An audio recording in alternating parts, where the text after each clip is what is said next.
Hi, I'm Jen. Welcome to Blythe Bags. And today we're going to be unboxing Sea Sailor C. She is a release from July of 2019. So she's an older release, not very old, but an old release. And I purchased this Blythe off of CC Toys. And the reason why I wanted this doll was that as a new collector, I got her in the summer and I had missed out on the 24th anniversary Blythe, which was Momoiro no Hime. She was the Peach Princess. She had a beautiful summer kimono on, a yukata. It's pink and very pretty. And I was so new to Blythe that I completely missed her. So I don't remember if I was still in Japan when her illustrations were released or I had just gotten home, but I was still learning the ins and outs of life. I had a lot to learn at that point. I just thought you see a doll, you like it, you buy it. It just didn't work like that. So I saw her on CC Toys. And in fact, she was like, this is like the second doll I bought, maybe the third, but I had just been home maybe a month and I purchased her. And I didn't even know about CC Toys. I learned about them from March Payne's channel. He was unboxing one of his Blythes and said that he got her off of CC Toys. So I was very thankful for that because I knew of Mandarake and of course I had been to Junie Moon, but I didn't realize how it works finding an older doll or a newer release doll. And I really wanted a Blythe in a kimono. And in fact, she was released in July of 2019, like I said. And in 2019, I was in Japan in April because I was there to do my interview for the Olympics because I was going to be a volunteer guide for the Olympics. And well, I was hoping, I didn't know at that point that I would get selected. And my husband and I, we love to go in April. We usually go in early April because their school year starts at the beginning of April, like the second week of April. So it's a lot less crowded. So, and less tourists and things. So we like to go. We may hit some cherry blossoms, but sometimes they're already gone by that point. So you just never know with the cherry blossoms year to year. And so I had been there for the Olympic interview. And while we were there during that trip, I did a traditional kimono fitting and try on. It was done through the Nihonbashi government, the information center, and it was at a traditional in a traditional tea room at an event space where they do traditional tea ceremonies and it holds like 10 people. They had a separate fitting area, a room and everything. And I had a kitsuke, which is a professional fitter. And I wanted to do it the traditional way. You can do it a lot less expensive at one of these places. Like if you go to Asakusa and you go to Sensoji Temple, or you go to Kiyomizu-dera in Kyoto on the mountain, there's plenty of places that you can rent a kimono for a few hours. I didn't want that. I wanted to go the traditional route. I wanted to learn about the process. And it is a process. It takes hours. It takes a very long time. From the time I got there to the time I left, it was quite a process. And as I said, I had a kitsuke, which is a professional kimono fitter, and they picked out the kimono for me before I got there. So, you have your email correspondence with them, and, they get your measurements and you send them a picture and they see your coloring and your hair color and, you know, learn a little bit about you, a little bit about your personality. And so they chose the kimono for me, which is beautiful. And I'll put pictures up. I know I have video. I just have to find it. It's on an SD card somewhere. And because back then I wasn't using my cell phone, I was using, my camera. And I don't know where that card is. I have to find it. But you'll see the pictures. They chose a dark navy kimono for me. It had lots of colors on it. And my husband was able to go. He couldn't come into the fitting area, the room, and I was the only person there. This was not like a tourist thing where they had multiple people. I was the only person in that fitting room. I had my own dresser, the professional dresser fitter of the kimono, And after I was finished getting dressed, and they do your everything, even my hair. They help me pull my hair up. They put a traditional, um, ornamental clip in my hair. You have the gates of the shoes on and all that. And it's a process to learn to walk in them. You're very constricted yet comfortable at the same time. I know that's like very contradictory information, but yeah, you do feel like bound in it, but it's comfortable at the same time. Not comfortable where I could get down on it to time mat and stand up. I don't know. It would take a little bit of time to learn that. But so after I came out fully dressed in the kimono, my husband was there. We took pictures and we had tea at the, it's a tea room. So my husband was having tea while he was waiting for me. And it was such a great experience. Like I would like to do it again. Maybe I'll do it this fall when I'm there because I just think it's so interesting. It would, you know, if anybody wanted to see what a real traditional try on and fitting was like, because it's not one of this, you're in and out, you go in, you rent, you leave your clothes, which is fine if that's what people want to do. But I really wanted to have the full experience. And when I spent the summer in Tokyo, when my husband was in his engineering program, my in laws came with us at the beginning and we were in Kyoto at one point, and my mother-in-law, God love her, she's the same way. She does not want to do like fall into the touristy traps of thing, but we did want to experience a traditional tea ceremony while we were in Kyoto. So she did a lot of research, and we found a traditional tea ceremony that was held in a machiya in Kyoto. It was called N Tea House. It's been there for hundreds of years, and it was amazing. Again, she's like me. We didn't want a tourist trap tea ceremony. We were the only people there. My mother-in-law found this place. In fact, the cab driver didn't even know where it is. He was led us down a street and he said, "It's in one of those machiya. I'm not sure which one." And everything, because it wasn't in like not that there's like a lot of touristy areas in Kyoto, but there's nothing in English. So everything is written in Japanese. All the hanging, awnings that you see, and you're down these tiny little side streets. But we eventually found it, and it was a beautiful experience. It was very serene and calm and peaceful, and um, I just loved the entire experience. And there are so many experiences like that in Japan for me, which is why I love going there. And this place where I did the kimono try on was in Nihonbashi, as I mentioned, and it was like on the opposite side and down maybe a block or two from the very, very famous department stores, Takashimaya and Mitsukoshi. Very famous. I mean, and these are fancy department stores still to this day. You go in, this an elevator attendant, they're wearing gloves, they have a uniform on, they press the floor that you're going to. It's amazing. I mean, there's so many experiences that don't cost you anything, um, but it's worth going in and experiencing new things. So let's see what it says about her because I bought her so long ago, I don't even remember. My favorite kimono to wear this summer goes perfectly with my straw boater hat. I can't wait to dress up and stroll by the sea. Sea Sailor Sea wears a beautiful multi-patterned kimono with a straw boater's hat wound with an anchor pattern ribbon.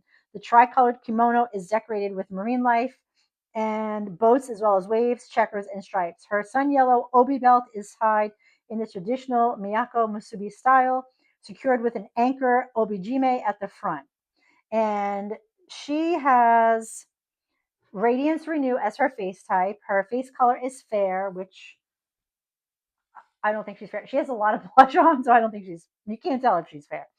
Her makeup is brown eyeshadow, and she has salmon pink lips and blush.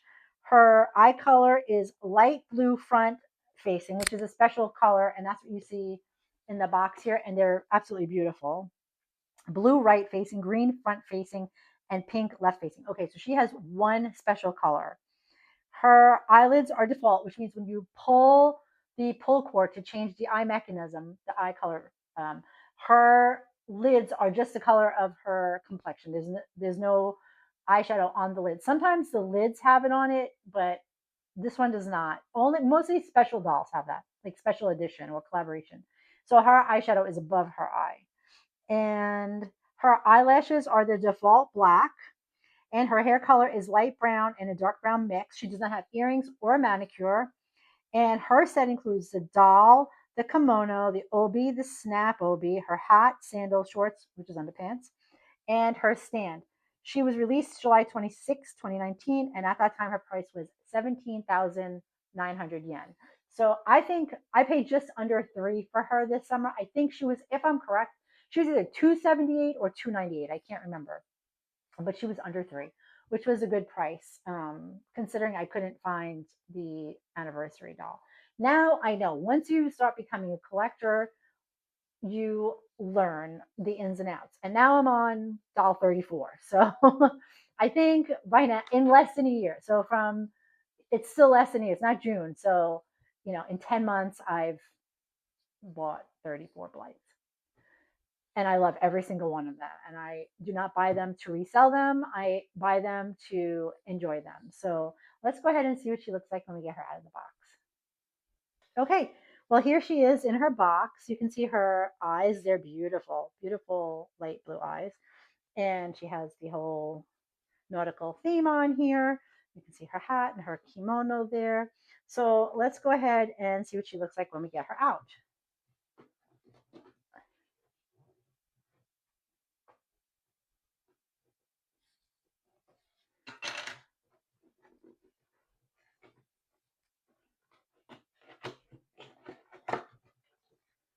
Oh, look at her pretty stand cover. I never use those. She's stuck. Oh, she's so cute. There she is. Oh, look at her hat. Oh, and it feels really good too.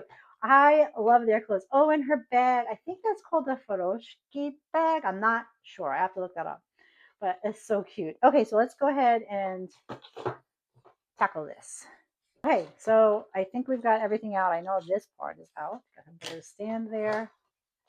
And the long part of her stand. And her hat.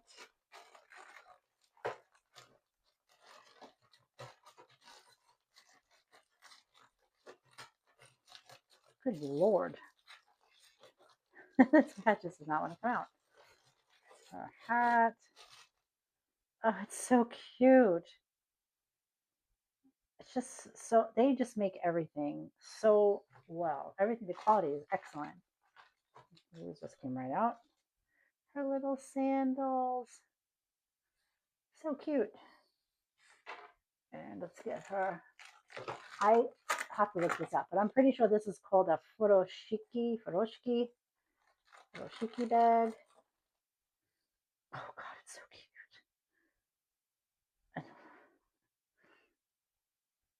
They just make everything so adorable. I love it. Okay, let's see how she comes out now. I think I got this. Yep, I got that out.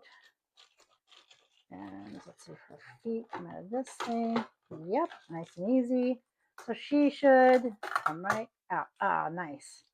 And her pull cord. Oh, look at her.